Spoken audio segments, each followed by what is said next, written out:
This is the Skoda Kushaq, and it's here to change the Czech company's fortunes. Now, it's based on the MQB A0 Iron platform, which is essentially a heavily Indianized, localized, cost-effective platform, the German platform, the MQB platform, on which, let's say, the likes of the Skoda Kushaq are based. But the thing is that the Kushaq comes into a segment which is heavily dominated by the Hyundai Creta and to an extent by the Kia Seltos. Those two SUVs are literally the kings in the rupees 12 to 16, 12 to 18 lakh price bracket. Now the Kushaq, which also means a king, has a really uphill task if it has to make a dent in this class of SUVs. Now we only have the Kushaq for half a day, so a full-fledged review is out of the question. But what we will do instead is tell you if this Skoda ticks those 5 essential boxes which will make you and me consider it. Things like that solid European feel, the pampering list of features, the involving driving dynamics, a set of strong USPs, and finally, the value proposition it presents. First, let's talk build quality. Now the Kushaq is not only made in India, but it is heavily localized. But does that mean it has lost that European edge we have come to like in Skodas over the years? Well, let's find out with this simple door close test. Now, I don't know if you could tell, but in terms of crispness, the heftness and that feel of the solid build quality, it's certainly there on the Kushaq. Now we did the same door closing with the Rapid. The Rapid feels more solid, maybe it's the difference of the platforms, and the Kushaq does feel slightly tinny compared to the Rapid, but overall it still has that European feel to it, so that's certainly one box ticked.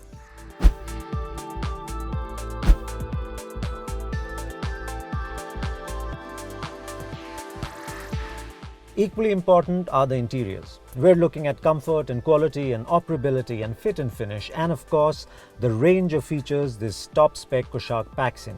Let's begin with the features because, well, it's as objective as it gets. So this style variant gets keyless entry and start, it gets a height adjustable driver's seat, there's climate control, a nice looking 2-spoke multifunctional steering wheel, a sunroof, wireless charging, ventilated seats, a cool glove box, and loads of storage options.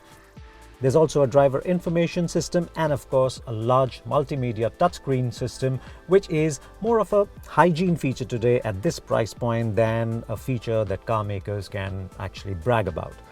And it has all the goodies you'd expect in a multimedia system. So there's Apple CarPlay and Android Auto, plus the Kushaq comes with some connectivity features too. However, there is no remote start-stop via the phone app, and you also can't adjust the aircon and set it to your desired temperature before you board the car, something the competition does offer. In terms of safety features, there's ESP and 6 airbags and a whole line of acronyms from ABS to EBC to MSR to EDS to TCS and TPMS. Plus, this style trim also gets automatic headlamp and wipers. And if you're wondering what those acronyms were, well, it's as far or as simple as just a Google search away. So the feature list clearly is segment appropriate. It has almost everything that you want or the competition offers, but again, nothing stands out, right? There's nothing that is special or new. Of course, there are some clever bits which Skoda says simply clever. You've got some rubber in the cup holders, there's a strap here to hold things, but overall it checks the box, but there's nothing that stands out. What we would have expected, or what we expected better, was the level of quality. Now, fit and finish is there. Of course, all your gaps are very tight, but the choice of plastic at places, now the shiny plastic, great, this texture, good. You know, you've got chrome, all that really works. I like the design of the vents and the overall dashboard, big screen, all of that is there. But then when you look at this black plastic here, you look at the gray plastic here, you look at the, you know, for the door handle or even for the brake lever, and you can see that the quality levels needed to be better. The steering though is awesome, and you've got these dials, which is the only part or only operability in the car that makes you feel good. So that's something I think could have been better given it's a brand new platform. The seats, however, Very comfortable, the driving position very good. It's got good support all around. It's also adjustable in this top spec. But here again, the seats, the way they fit, leave something to be desired. They don't fit as well. It's not as tight as you'd expect in a car in this class. Now let's see what it feels like on at the back.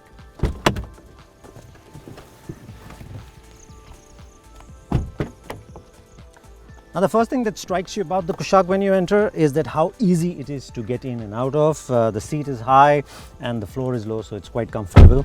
And then when you're seated, you'll find that the seat length is good and you can put your feet under the front seats, so lots of good thigh support to be had. The backrest angle is good. There's enough contouring to hold you in place, so again, a comfortable place to be. Nice soft cushioning. You will be able to spend long hours without a problem. Now it's essentially a 4-seater, and I say that because if I stretch my arm, I'm almost touching the door there, and it's not a very wide car, but the wheelbase is longer than the Creta, and so you can see that this seat is set to my driving position and there's so much knee room to be had. The other bits, it's got this smart pocket, so instead of sitting on your phone, you can put it here. So that's a simply clever feature there. You've got some door pockets here, you've got AC vents, and you've got C-type USP. You don't really get normal USB on this car anywhere. But overall, nice place to be in, yes. Now, just like the Creta, the Kushaq comes with 2 petrol engine options, but there is no diesel. The petrol, one made in India, which is the more affordable 1-litre TSI, but it has lesser capacity and it has lesser output figures. But you can have that engine with a 6-speed manual and a 6-speed torque converter automatic. The one we have here is the 1.5-litre TSI, and this too is available with a 6-speed manual and an automatic, which is a 7-speed TSG.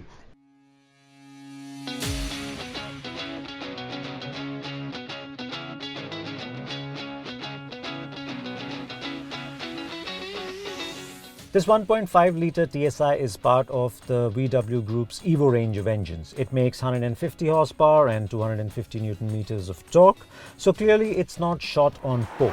But additionally, it comes with cylinder deactivation. In other words, when the engine is dealing with low load conditions, it shuts 2 of its cylinders, in turn saving fuel. Volkswagen also says, or the group says, the cylinder liners are plasma coated to reduce friction, improve thermal efficiency, and as a result deliver better overall performance. Now the Kushaq doesn't feel like a 150 bhp car. A 150 bhp car should ideally, when you step on the gas, it should pin you back.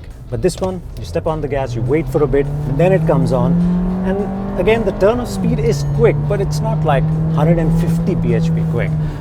And as you can tell, the engine then towards the higher revs, it starts to get a little bit noisy. But if you keep that 150 bhp aside, then it feels like a car that's properly alive. I mean, it's before you know it, you're past 100 kilometers per hour, then the 120 kilometers per hour ding ding ding ding starts to go off, and you're not even trying. So in that sense, it is a quick car. Now the 7-speed DSG, no complaints there. We've used DSGs in the past and they're all quick shifting gearboxes.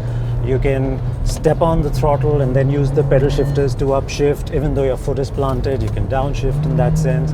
And so it gives you a higher sense of control, which makes driving enjoyable in a sense. So we haven't tried the 1-litre, but this 1.5 is a car that feels alive. Now the steering, it's reasonably quick. We won't say it's very quick, and it's a little light, so it's not really feelsome, but it does what you ask of it. So you know how much to turn in. Nothing is vague, and as you increase speed, it does weigh up a little. So in terms of involvement, I would say it's there. You will enjoy driving this SUV, and I think that's very much in line with what you'd expect from Skoda. So that European feel in terms of driving is certainly there on this one.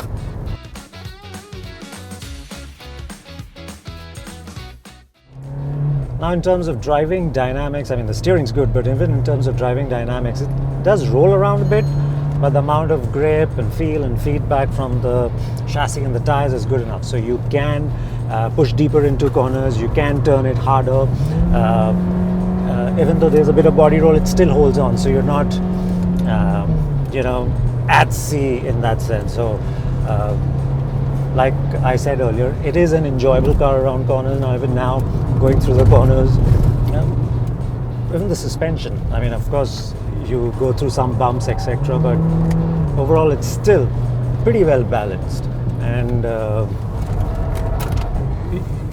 it does tend to move around in the sense that it's set up for understeer, but it's not immense or it's not extremely pronounced. So if you tend to chuck it a little harder, go a little deep, chuck it a bit, you can get the tail out, and so that sort of fun can be had in the Kushaq. So yeah. In terms of ride, like we said, the suspension's well set up, and we won't term the ride exactly plush, but it does its job. You're never going to feel uncomfortable. You'll hear a few things here and there when you go over the bad road, and you'll feel a bit as well, but mostly it rounds off things. So it doesn't feel brittle, it's not noisy, it doesn't thump you around. So in that sense, again, it is what you'd expect, that European feel that we've been talking about. So in Skoda, VW, the group has been able to achieve that even on this heavily localized Indian car. So in terms of comfort, it does the job, certainly.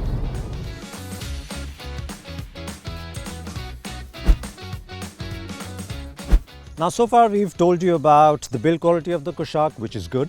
We've also spoken about the long feature list and the interiors, which is kind of a mixed bag because the feature list is long, but the interior, the quality levels aren't, let's say, great. They're in surprises. They're at the same level of the Rapid. We thought there'll be an improvement. And then, of course, there's the 1.5 litre engine and the ride and handling, which I think is a strong aspect for the Kushaq because the engine is good. It doesn't feel like 150 bhp, but it's a strong engine. The ride and handling, it's an involving car to drive. But nothing really stands out about the Kushaq, or nothing has stood out about the Kushaq so far, which is a challenge because the Creta, like we said earlier, is a well-entrenched player, and you need to offer something special if you want to make a dent, right? But maybe the design. The design is something that will help the Kushaq. The Creta is a little bulbous, it's polarizing, not everybody likes it, but the Kushaq, especially with its strong lines on the side and especially the aggressive bumper, it really stands out. Not so much in this color, but you've also got the honey orange and red, and I'm sure it'll be quite striking. Young, athletic, youngsters or people young at heart would definitely like the Kushaq, and that's where it probably has an edge over the Creta so far. The Kushaq will be offered with 3 trims at launch. The entry-level Active and the mid-level Ambition will get the 1 litre TSI engine. The top spec style, the one that we have here, will come with both the 1 litre and the 1.5 TSI options. There will also be a 6-speed torque converter automatic option available with the 1 litre TSI engine. Now, this spread should allow Skoda to price the Kushaq in a similar ballpark as the Creta, which is to say that a starting price of rupees 10 lakh, and hopefully the top of the line would, top out at rupees 16 lakhs ex-showroom. Now, the 1 litre engine is a nice one, and there's no reason it won't work on the Kushaq. Since the Active and the Ambition trims have over 95% localization, we hope that Kushaq actually undercuts the Creta here, and these versions, or at least the Active, has a starting price that has a 9 in the beginning instead of a 10. The same holds true for this 1.5 litre Kushaq against the Creta 1.4 turbo. Now, feature list would essentially be the same, give or take a few.